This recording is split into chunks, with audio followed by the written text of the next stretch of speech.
ఆంధ్రప్రదేశ్ రాష్ట్ర వ్యాప్తంగా కూడా ఒక పక్క ఎండలు బగబగ మండుతుంటే మరో పక్క ఈ రాష్ట్రంలో ఉన్నటువంటి పేదలకు సామాన్యులకు రైతన్నలకు మంచి జరుగుతుంటే అంతకంటే ఎక్కువగా కూడా చంద్రబాబు నాయుడు అనే వ్యక్తి కడుపు మండిపోతుంది.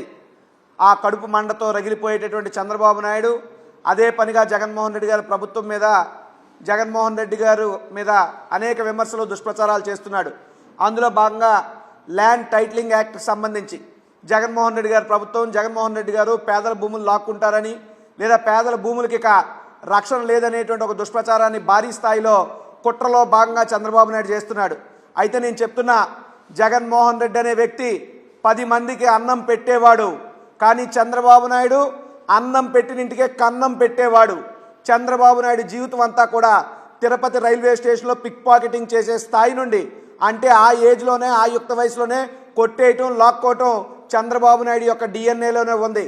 కాబట్టే చంద్రబాబు నాయుడు రాజకీయంగా ఎన్టీ రామారావు గారి పార్టీని లాక్కున్నాడు, టీడీపీ పార్టీ ఫండ్ను లాక్కున్నాడు, సైకిల్ గుర్తును లాక్కున్నాడు, ఆ తర్వాత మోహన్ బాబు నుంచి హెరిటేజ్ సంస్థను లాక్కున్నాడు. ఈ రకంగా చూస్తే చంద్రబాబు నాయుడు జీవితం అంతా కూడా లాక్కోవటం కొట్టేయడంతోనే నిండిపోయింది.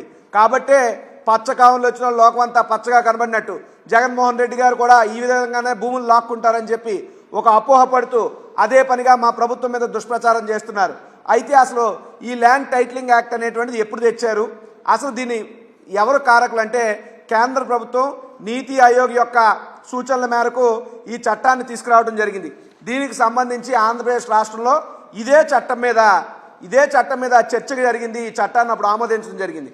29 జూలై 2019లో ఈ యొక్క చట్టం గురించి ఆంధ్రప్రదేశ్ రాష్ట్ర అసెంబ్లీ అంటే ఏంటి, ప్రజల కోసం ప్రజల చేత ఎన్నుకోబడినటువంటి ప్రజాస్వామిక వ్యవస్థలో ఈ ప్రజాస్వామ్యంలో దేవాలయంగా భావించేలాంటి ఒక నిండు అసెంబ్లీలో తెలుగుదేశం పార్టీ సీనియర్ శాసనసభ్యుడు, ఆ పార్టీ పిఎస్సి చైర్మన్గా ఉన్నటువంటి పయ్యావుల కేశవులు మాట్లాడినటువంటి మాటలు మనందరికీ తెలుసు. ఆయన ఏం మాట్లాడాడో ఒక్కసారి నిండు అసెంబ్లీలో వీడియో రూపంలో చూద్దాం.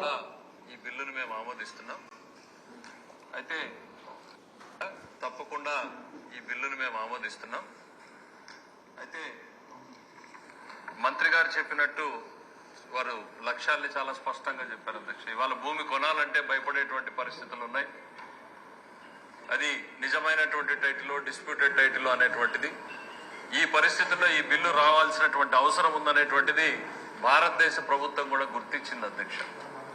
ఇది నీడ్ ఆఫ్ ది అవర్.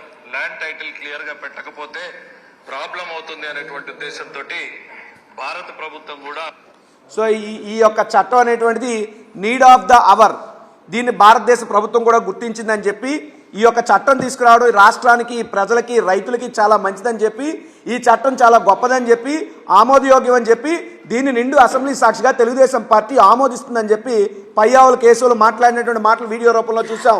అదేవిధంగా ఆయన మాట్లాడినటువంటి on the floor of the house assembly records వేదికగా ఏదైతే మాట్లాడాడో ఏం చెప్పాడు ఆయన, అధ్యక్ష ఈ బిల్లు తప్పకుండా ఒక పాజిటివ్ డైరెక్షన్లో వెళ్ళే బిల్లు, ఈ బిల్లును మేము ఆమోదిస్తున్నాం. ఈ బిల్లు కొత్తగా ఆంధ్రప్రదేశ్ రాష్ట్రమే కాదు, అప్పుడెప్పుడో 1858లో ఆస్ట్రేలియాలో వచ్చింది. అంతకుముందే ఆంధ్ర రాష్ట్రం కంటే ముందే కూడా కర్ణాటకలో భూమి అనే పేరుతో వచ్చింది, మరో రాష్ట్రంలో వచ్చింది. ఇవన్నీ అమలవుతున్నాయి, ఇవి మంచి కోసమే అని చెప్పి ఆ రోజు అసెంబ్లీలో మాట్లాడిన వ్యక్తులు మరి ఈరోజు మాట్లాడుతున్నటువంటి మాటలకి ఏమన్నా సంబంధం ఉందా? చంద్రబాబు నాయుడుని అడుగుతున్నా, అంటే నువ్వు అసెంబ్లీ వదిలేసి వెళ్ళిపోయావు కాబట్టి అసెంబ్లీలో మీ సభ్యులు మాట్లాడినవన్నీ మర్చిపోవడం మీ ఉద్దేశమా, లేకపోతే నువ్వు మీ సభ్యులు అందరూ కలిపి గజనీలాగా ఏమైనా తయారయ్యారా? సభలో ఉన్నప్పుడు ఒకలాగా, సభ బయటికి వెళ్ళాక ఒకలాగా, ఏదో జగన్మోహన్ రెడ్డి గారు చెప్పినట్టు చంద్రముఖిలా వ్యవహరిస్తున్నావా చంద్రబాబు అని నేను ఆయన అడుగుతున్నా. ఇదే చంద్రబాబు నాయుడు ఈ చట్టం గురించి అందరికీ కూడా ఐవీఆర్ఎస్ కాల్స్ చేస్తున్నాడు. ప్రజలకు విజ్ఞప్తి చేస్తున్నా, వచ్చేవి ఐవీఆర్ఎస్ కాల్స్ కాదు, వైరస్ కాల్స్, ప్రజాస్వామ్యానికి పడుతున్నటువంటి వైరస్ కాల్స్ అవి.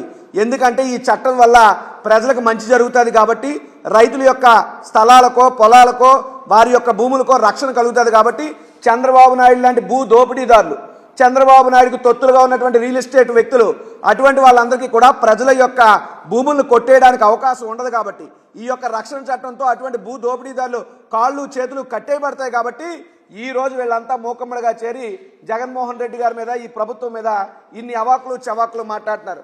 సరే, మీకు ఇంత దమ్ముంది కదా, నేను ఓపెన్ ఛాలెంజ్ చేస్తున్నా, నేను సవాల్ చేస్తున్నా. ఈరోజు అనకాపల్లికి వస్తున్నాడు ప్రధానమంత్రి మోడీ గారు. మీ కూటమి అంతా కూడా కలిపో మీటింగ్ పెడుతుంది. నీకు దమ్ముంటే చంద్రబాబు, పవన్ కళ్యాణ్ గారు చెప్తారు కదా నాకు కేంద్రంలో హోల్డ్ ఉందని. నిన్నే ఛాలెంజ్ చేస్తున్నా పవన్ కళ్యాణ్, నీకు దమ్ముంటే నరేంద్ర మోడీతో ఈ ల్యాండ్ టైటిలింగ్ యాక్ట్ అనేటువంటి ఒక నల్ల చట్టం అని చెప్పించే దమ్ము మీ ఇద్దరు ఎవరికైనా ఉందా? లేదా ముస్లిం రిజర్వేషన్లు కంటిన్యూ చేయిస్తాం, ఆంధ్రప్రదేశ్ రాష్ట్రంలో ఖచ్చితంగా ముస్లింలు 4% రిజర్వేషన్ ఉంచుతామని చెప్పి మోడీతో చెప్పించే దమ్ము చంద్రబాబు నీకుందా, పవన్ కళ్యాణ్ నీకుందా అని అడుగుతున్నా. నీతో పాటు నిన్న మొన్నటి వరకు అంటగాగినటువంటి సిపిఐ వారు, ఎర్ర పార్టీ కమ్యూనిస్టులు ఈరోజు అడుగుతున్నారు. మీ కూటమి అంతా కూడా కన్ఫ్యూజన్ కూటమిలా ఉంది. ఒక పక్కేమో ల్యాండ్ టైటిలింగ్ యాక్ట్ బీజేపీ మేము తెచ్చామంటది, చంద్రబాబు ఏమో వచ్చాక రెండో సంతకం ల్యాండ్ టైటిలింగ్ యాక్ట్ని రద్దు పెడతానంటాడు. ఏంటిది? ముస్లిం రిజర్వేషన్ వాళ్ళు తీసేస్తామంటారు, చంద్రబాబు ముస్లిం రిజర్వేషన్ కోసం కేంద్రంతో పోరాడతానంటాడు. సిగ్గుందా అని అడుగుతున్నా. మీ యొక్క మేనిఫెస్టోని కనీసం బీజేపీ ముట్టుకోలేదే, కనీసం టచ్ చేయలేదే. ముట్టుకోవడానికి కూడా పనికిరానటువంటి చిత్తు కాగితంగా జనసేన తెలుగుదేశం మేనిఫెస్టోని బీజేపీ లేదా కేంద్ర ప్రభుత్వం మీ కూటమిలో ఉన్నటువంటి పెద్దన్న పాత్ర పోషణ బీజేపీ చూసింది. మరి అటువంటి బీజేపీతో పోరాడే దమ్ము మీకుందా? కనీసం మీ మేనిఫెస్టోనే ముట్టుకోలేకపోయారు వాళ్ళు. ఏమీ చేయలేని దద్దమ్మలు మీరు పోరాడతామని చెప్పి ఎవరు చెవుల్లో మీరు పువ్వులు పెడతారని చెప్పి నేను జనసేనని వాళ్ళని అడుగుతున్నా. అదేవిధంగా ఇందాకే చూశాను పివి రమేష్ గారి ట్వీటు. ఆయన ఏమంటారంటే, నా తల్లిదండ్రుల యొక్క భూమి నాకు రావడానికి, ట్రాన్స్ఫర్ అవ్వడానికి అనేక ఇబ్బందులు పడ్డాయి. ఎస్, అటువంటి ఇబ్బందులు ఉండకుండా ఉండడానికే ఈ ల్యాండ్ టైటిలింగ్ యాక్ట్ తెస్తున్నారు. ఈ ల్యాండ్ టైటిలింగ్ యాక్ట్ అనేటువంటిది పేద ప్రజల భూములకి, పౌరుల భూములకి ఒక శ్రీరామ రక్ష లాంటిది. కాబట్టే ఈరోజు చంద్రబాబు నాయుడు ఆ యొక్క చట్టం వస్తే ఎక్కడైతే తన ఆగడాలు ఇంకా చలామణి కావని అర్థమయ్యి జగన్మోహన్ రెడ్డి గారి ప్రభుత్వం మీద ముప్పెట్టు దాడి చేస్తున్నాడు. కాబట్టి ఒకటే చెప్తున్నాను, చంద్రబాబు నాయుడు గారు ఈరోజు ఎన్ని అవాకులు చవాకులు మాట్లాడినా మరి ఆ రోజు అసెంబ్లీలో ఎందుకు మాట్లాడలేదు? ఆ రోజు అసెంబ్లీలో చర్చకు వచ్చినప్పుడు చంద్రబాబు నాయుడు ఆయన శాసనసభ్యులో ఏం చేశారు? గడ్డి పీకరా, గుడ్డి గుర్రాలకు పళ్ళు తోమారా, లేదా అసెంబ్లీలో నిద్రపోయారా? చర్చ జరుగుతున్నప్పుడు నోరిప్పి మాట్లాడలేని దద్దమ్మలంతా ఈరోజు ఏం ముఖం పెట్టుకుని ఐవీఆర్ఎస్ కాల్స్ చేస్తూ ప్రజలు తప్పుదో పట్టించే పరిస్థితులు తీసుకొస్తున్నారు. కాబట్టి ప్రజలారా పరా హుషార్, తస్మాత్ జాగ్రత్త. ఇలాంటి దిక్కుమాలిన ఐవీఆర్ఎస్ కాల్స్ మాయలో పడద్దు. జగన్మోహన్ రెడ్డి గారి మాటలు నమ్మండి. జగన్మోహన్ రెడ్డి గారు తీసుకొచ్చినటువంటి చట్టం గురించి ఈటీవీ అంటే తెలుసు కదా, పచ్చ మీడియాకి పెద్దన్న.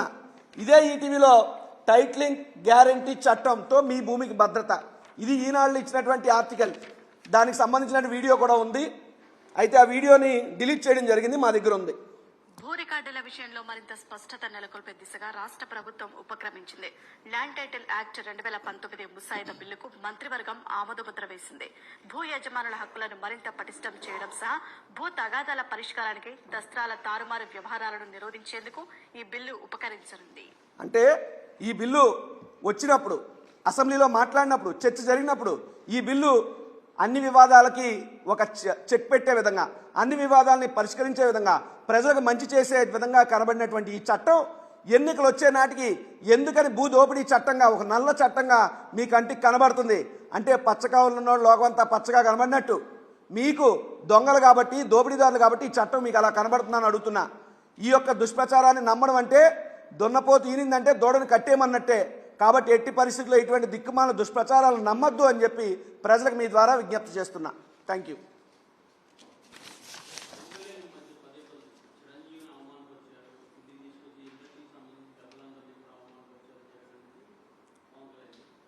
చిరంజీవి గారిని ఎప్పుడూ కూడా ఎవరు కూడా అవమానించలేదు. చిరంజీవి గారి పట్ల అందరూ చాలా గౌరవ మర్యాదలతోనే వ్యవహరించారు. ఆయనే చెప్పాడు, జగన్మోహన్ రెడ్డి గారు వారి సతీమణి గారు ఇంటికి పిలిచి చక్కగా భోజనం పెట్టి గౌరవించి పంపించారని స్వయంగా మెగాస్టార్ చిరంజీవి గారు చెప్పారు. లేదు, పవన్ కళ్యాణ్కి చిరంజీవి గారిని ఎవరైనా అవమానిస్తే బాధ వస్తుంది, నాకు రోషం వస్తుంది, నాకు పౌరుషం వస్తుంది, మెడ అటు ఇటు రుద్దేసుకుంటాను అని చెప్పడం పవన్ కళ్యాణ్ ఉద్దేశం అయితే, ఈ పవన్ కళ్యాణ్ గారిని నేను అడుగుతున్నా నేరుగా, చిరంజీవి అనే వ్యక్తిని ఒక నీచుడని, ఒక దౌర్భాగ్యుడని, ఒక దుష్టుడని తిట్టరాని తిట్లన్నీ తిట్టినటువంటి అయ్యన్న పాత్రుడు కొడుకు చింతకాయల విజయ్ సిగ్గు లేకుండా ఈరోజు వాళ్ళతో అంటకాగుతున్నావు, అయ్యన్న పాత్రుడు సంకనాగుతున్నావు వెళ్ళి. చంద్రబాబు నాయుడు లేదంటే బాలకృష్ణ అన్నాడే, నేను జనసేన వాళ్ళందరూ కూడా అలగా జనం, అటువంటి వాళ్ళు నిన్ను ఎత్తిరెక్కించుకోనని. చిరంజీవిని ఎందుకు మీరు లేపాక్షి ఉత్సవాలకు పిలవలేదంటే అడ్డమైన వాళ్ళని నేను పిలవనని చెప్పాడే. ఏదైనా రాజకీయం అంటే మా బ్లడ్ వేరు మా బ్రీడ్ వేరు, ఎన్టీ రామారావు లాగా అయిపోతుందంటే చిరంజీవి గారు ఏమైనా అయ్యాడని అడిగాడే? మరి సిగ్గు లేకుండా నీ పౌరుషాన్ని ఎంత కమ్మావు, నీ పౌరుషాన్ని ఎంత తాకట్టు పెట్టావు తెలుగుదేశం పార్టీకి? వాళ్ళ మీద నోరెత్తలేని దద్దమ్మ పవన్ కళ్యాణ్, మా మీద నీ విమర్శలు. కాబట్టి పవన్ కళ్యాణ్ అన్నీ కూడా ఏ రకమైనటువంటి తన అవసరానికి అందితే జుత్తు లేకపోతే కాళ్ళు పట్టుకునే వ్యవహారంతోనే ప్యాకేజ్ స్టార్గా నడుస్తున్నాడు తప్పితే పవన్ కళ్యాణ్ మాటల్లో ఎంత మాత్రం వాస్తవం లేదు.